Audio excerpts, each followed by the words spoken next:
जिसको लेकर के ये बहुत प्रचार करते थे, अब वो बात खुल गई। फिर ये लोग हमें और आपको सबको वैक्सीन लगवा रहे थे और जबरदस्ती वैक्सीन लगवा रहे थे।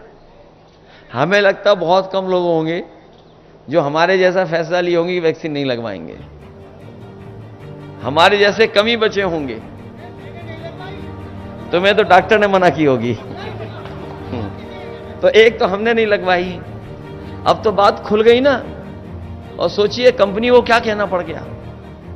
कंपनी ने खुद हाई कोर्ट में कहा कि हां, इस वैक्सीन के बाद लोगों का हार्ट अटैक या हार्ट संबंधी बीमारियां बढ़ी हैं। अब सोचिए जिनके घर में सर्टिफिकेट होंगे, जो वैक्सीन के सर्टिफिकेट आप लोगों ने रखे हुए हैं, उसको देख करके आप वोट किसको डालोगे? आप आता जब सर्टिफिकेट दिखाई देगा तो कोई भी भारतीय जनता पार्टी को वोट नहीं दे सकता। अलग तरह की चिंता डाल दी मन में कि पता नहीं कल क्या हो जाएगा। तभी तो क्या कहते थे कि अफसर ढूंढना चाहिए, कोई नारा दिया था उस समय उन्होंने। तो सोचिए क्या अफसर ढूंढा उन्होंने कि वैक्सीन वालों से भी इन्होंने चंदा वसूल लिया। इसलिए बहुत से ऐसे सवाल हैं जिसका जवाब भारतीय जनता पार्टी के पास नहीं है। लेकिन सबसे बड़ा सवाल जनता के बीच में यही है कि ये संविधान बदल देंगे और संविधान बदलने के बाद हमारे अब के अधिकार छिन जाएंगे। हमें आपको जो सम्मान मिलता है वो भी ये छीनना चाहते हैं। और सच्चाई तो ये है कि बाबा साहब भीमराव अंबेडकर जी का दिया और संविधान ही हमारी संजीवनी है, जो हमें आगे बढ़ने का मौका देता है। यही संविधान हमें अधिकार देता है एक वोट का। और ये अगर संविधान बदल दिया तो हो सकता है भारतीय जनता पार्टी के लोग हमें और आपको जो वोट देने का अधिकार है वो भी छीन लें।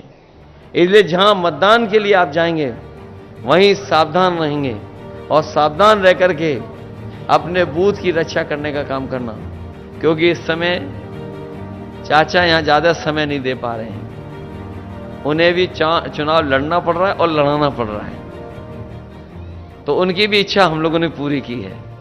तो कम से कम 1 लाख से ज्यादा का जिताने का काम करना, क्योंकि यहां की विधानसभा जिता सकती है। और कोई वर्ग ऐसा नहीं है जो वोट ना देना चाहता हो आपको और हमको। अगर थोड़ा बहुत हम लोग उनसे बातचीत कर लें, बैठ जाएं और उनको समझा ले जाएं, तो मैं समझता हूं हर वर्ग के लोग आपके साथ इस बार मतदान देने के लिए तैयार हैं। वो खुद महसूस कर रहे हैं महंगाई, बेरोजगारी और तमाम चीजें, क्योंकि इतनी महंगाई कभी नहीं हुई जितनी सरकार में हो गई। जब आज हम और आप लोग 1 मई को है, ये हमारे मजदूर भाई जानते होंगे, आज का दिन पूरी दुनिया में याद करता है मजदूरों को, तमाम उन लोगों को याद करता है जिनका योगदान है काम कर करके समाज और देश को आगे बढ़ाने के लिए।